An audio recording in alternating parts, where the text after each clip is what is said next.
जय माता दी। स्वागत है मेरे इस YouTube चैनल पे आप सभी दर्शकों का।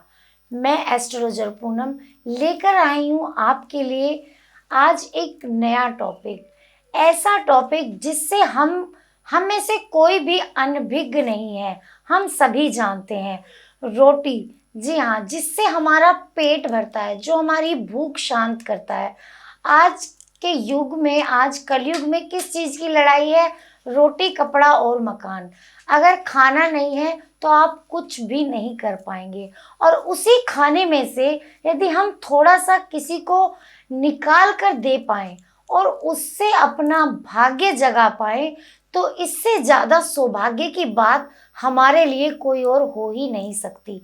इसलिए, क्योंकि जैसे आपने देखा होगा, गांव में जब कभी खाना बना करता था शाम के वक्त या सुबह के वक्त, तो एक लोई निकाल के रख दी जाती थी।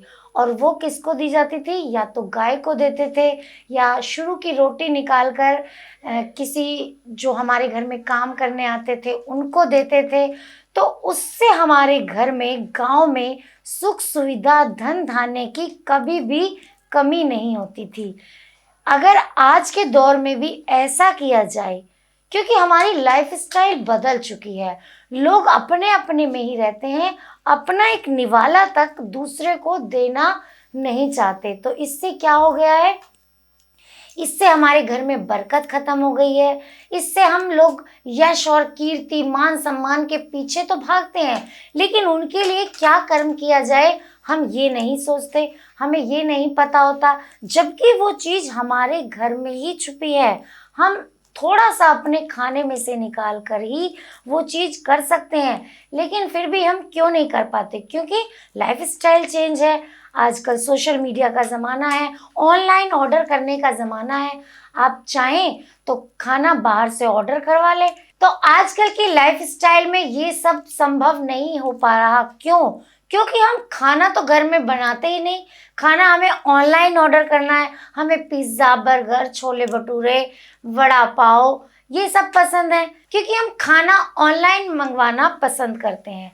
हमें पिज़्ज़ा, बर्गर, मैकडी का बर्गर, कोल्ड ड्रिंक, ये सब चीज़ें पसंद है।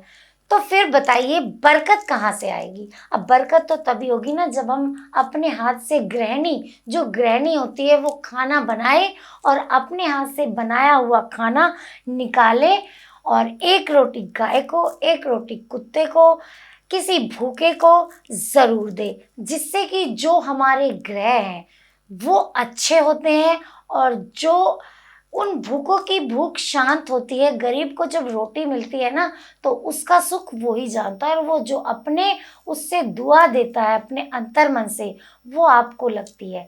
तो ये दुआ लेनी बहुत ज़रूरी है आज के युग में। तो आज मैं उसी बारे में आपसे बात कर रही हूँ कि आपको क्या करना है कि जिससे आपकी किस्मत चमक जाए, जिससे आपको मान सम्मान, पद, प्रतिष्ठा, ये सारी चीज़ें मिले।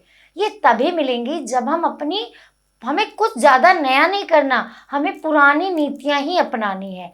जैसे हम अपने दादी, नानी, चाची, काकी के घर में देखा करते थे कि वो कैसे रूल फॉलो करती थी। अपने घर के खाने में से थोड़ा सा खाना निकाल कर दान किया करती थी। वैसे ही हमें करना है। तो आइए सबसे पहले जानते हैं कि हमें क्या करना है। जब आप खाना बनाएं तो रसोई में से एक रोटी, सबसे पहली जो रोटी बनती है उसको निकालकर आपको गाय को खिलानी है, जिससे जो आपकी किस्मत जो दबी हुई थी, जो चमक नहीं रही थी, या कुछ भी काम करते हैं वो सफल नहीं हो रहा था, वो सफल होने लगेगा। सबसे पहला आपको ये काम करना है कि जब भी आप खाना बनाएं तो गाय की एक रोटी निकालना ना भूलें। उसके बाद दूसरी रोटी जब बनाएं तो वो आप कुत्ते को खिलाएं, ज़रूर ही खिलाएं। पहली रोटी जब गाय को दें तो उसमें थोड़ा सा गुड़ रख दें, यानी गुड़ और रोटी गाय को देनी है। कुत्ते को भी आप गुड़ से बनी हुई रोटी या फिर गुड़ और रोटी मिलाकर दे सकते हैं। उसके बाद तीसरी रोटी आपको कौवे को देनी है। कौवे जो आपने देखे होंगे हमारे पितृ होते हैं। पितृ दोष लग जाता है कुंडली में और हमारे कोई काम नहीं बन पाते। ये कोई बड़ी बात नहीं है कि आपने कौवे को खिला दिया या आपके काम क्यों नहीं बन रहे। ये वही रीज़न है कि जो कौवे हैं उनको हमारा पितृ माना जाता है। तो जब हम अपने पितरों का पेट भरपूर रखेंगे तो हमारे घर में बताइए धन धान्य की कहाँ कमी होगी। तो करने हैं ना वही पुराने रीति रिवाज। तो मैं कहा थी कि तीसरी रोटी आपको कौवे को खिलानी है और चौथी रोटी आप उस भिखारी को दें, चाहे तो कोई आपके घर पे मांगने आए। आजकल क्योंकि फ्लैट्स का सिस्टम है तो घर पे ज़्यादातर आ नहीं पाते लोग, तो आप बाहर जाएं और जो भी आपको भूखा पर्सन दिखे, देखिए पता चल जाता, आप पैसे ना दें, आप कुछ ना दें, लेकिन आपको उसको खाना खिलाना है। चाहे आप एक रोटी दें, दो रोटी दें, अपनी सामर्थ्य के अनुसार आपको जितनी देनी है आप उतनी रोटी दें, लेकिन आपको ये देनी ज़रूर है। तो सबसे पहली गाय को गुड़ मिलाकर, उसके बाद कुत्ते को, और उसके बाद कौवे को, और उसके बाद भिखारी को। भिखारी हो या कोई रिक्शा वाला हो, आप किसी को भी खाना खिला सकते हैं। तो इससे जो आपके जो भाग्य विहीनता आ गई है, जो भाग्य काम ही नहीं कर रहा, वो आपका बनने लगेगा।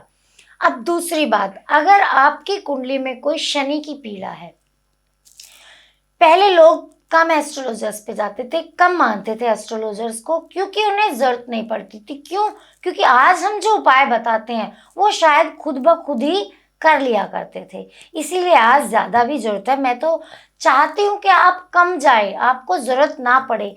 और अगर आपको नहीं पता तो आप मेरे ये उपाय देखकर सीख जाए और आप वो करने लगे, जिससे आपको अपनी एक्स्ट्रा फीस पे करने की ज़रूरत ना पड़े। तो आप इन उपाय को ज़रूर कर लीजिएगा। यदि आपकी कुंडली में शनि की दशा खराब है, आपके काम नहीं बन रहे, आपको बहुत मेहनत करनी पड़ती है और बहुत मेहनत के बाद भी आपके काम ही नहीं बनते, जितनी मेहनत करी है उससे कम आपको मिलता है, तो उसके लिए भी आपको ये करना है। और राहु और केतु आपके काम में अड़चने बना रहे, शनि राहु केतु किसी भी तरह की आपको पीड़ा दे रहे हैं। देखिए राहु क्या देता है, शनि क्या देता है कि आपको बहुत ज़्यादा मेहनत करवाता है और उस मेहनत के हिसाब से आपको फल की प्राप्ति नहीं होती। राहु क्या देता है, मन में भ्रम। केतु क्या देता है, आपको अकेलापन देता है, आप लोगों से दूर होने लगते हैं, आपको कुछ अच्छा नहीं लगता। तो अगर आपके साथ ये सारी चीज़ें हो रही हैं तो आपको क्या करना है ये रोटी का जो उपाय मैंने बताया है ये आपको तब ज़रूर करना है। इससे आपके शनि राहु केतु ये सारी चीज़ दूर हो जाएगी। इसके अलावा आपको एक रोटी पर, लास्ट की रोटी आप बनाइए, उस पर सरसों का तेल लगाकर आप शनिवार के दिन या बुधवार के दिन, या आप दोनों दिन कर सकते हैं, शनिवार और बुधवार आप कुत्ते को खिलाइए, काले कुत्ते को। और अगर काला कुत्ता ना मिले तो आप वैसे कुत्ते को भी खिला सकते हैं। इससे आपकी जो राहु केतु की और शनि की जो स्थिति है वो कुंडली में अच्छी होगी और आपके कर्मों से आपके लिए रिजल्ट, उनके अच्छे परिणाम आपको मिलने लगेंगे। अब देखिए आपके घर में कोई मेहमान आता है तो अगर आप उसको, आजकल क्या होता है कि भाग दौड़ भरी जिंदगी है, टाइम नहीं मिलता, तो आप जल्दी जल्दी उसको सोचते हैं चाय पी के ये चला जाए, हमें तो पार्टी में जाना है या हमें तो अपना फ़ोन चलाना है, टीवी देखना है, ये जल्दी चला जाए। ये हमारी सोच हो गई है, इस सोच को हमें थोड़ा बदलना पड़ेगा। अगर अपना भाग्य अच्छा चाहते हैं, अपने कर्म अच्छे चाहते हैं, अपनी किस्मत को निखारना चाहते हैं, तो जो भी आपके घर पे गेस्ट आए कोशिश करिए कि वो खाना खा के ज़रूर जाए, उसको खाना खिला के भेजिए। अगर वो नहीं खाना चाहता तो एटलीस्ट आपको उससे पूछना ज़रूर है। ये भी, हाँ, आपका ये भी भाग्य ही जगाएगा, जो आपकी किस्मत सोई हुई है उसको ही जगाएगा। ये एक आम बात मैं आपसे नहीं कर रही हूँ, ये आपके उपाय के तहत आएगा कि जब भी कोई अतिथि देवो भव, अतिथि क्योंकि देवता का स्वरूप माना गया है, तो जब भी आपके घर में कोई गेस्ट आए तो उसे चाय पिलाए, पानी पिलाए और खाने के लिए भी ज़रूर पूछें। अगर वो नहीं खाना चाहता तो एक अलग बात है, तो इससे भी आपके जो बिगड़े काम है वो बनने लगेंगे। तो देखिए है ना कितने चमत्कारी उपाय है। करना कुछ नहीं है, हमारा जो डेली रोज के जो हमारे काम है वो ही हमें करने हैं, लेकिन इससे सबसे पहले हमें अपनी मनोस्थिति बदलनी है। जो हमारे मन की दशा है, मन में कभी भी उसके लिए ये ना सोचे कि अरे ये आ गया, अब कब जाएगा, खाना बनाना पड़ेगा। बिल्कुल मन से उसकी सेवा करिए। तो आपके मन में जो इच्छा है वो अच्छी होनी चाहिए, जो आपकी श्रद्धा है। आप उससे पूछें अच्छे से कि आप खाना खा के जाइए, और मन के भाव अच्छे रखिए, क्योंकि जैसे आप भगवान की पूजा करते हैं मन से, ऐसे ही आप अपने अतिथि को पूछिए। तो आपके अपने ग्रह, शनि हो, राहु हो, केतु हो, बुध हो, बृहस्पति हो, सब अच्छे होने लगेंगे। आपको किसी से कुछ हेल्प मांगने की ज़रूरत ही नहीं पड़ेगी। और अगर इन सब से भी काम नहीं चल रहा, तो एक लास्ट उपाय है कि आपको रोटी में चीनी मिलाकर उसके छोटे छोटे टुकड़े करिए और उसको कहीं पेड़ के नीचे रख आइए। जैसे जैसे चींटी उसको खाएगी, वैसे वैसे आपकी किस्मत चमकने लगेगी। तो ये थे इतने सारे रोटियों के उपाय, क्योंकि रोटी हम सबकी ज़रूरत है। खुद भी खाइए और दूसरों को भी अच्छे से खिलाइए, मन से खिलाइए।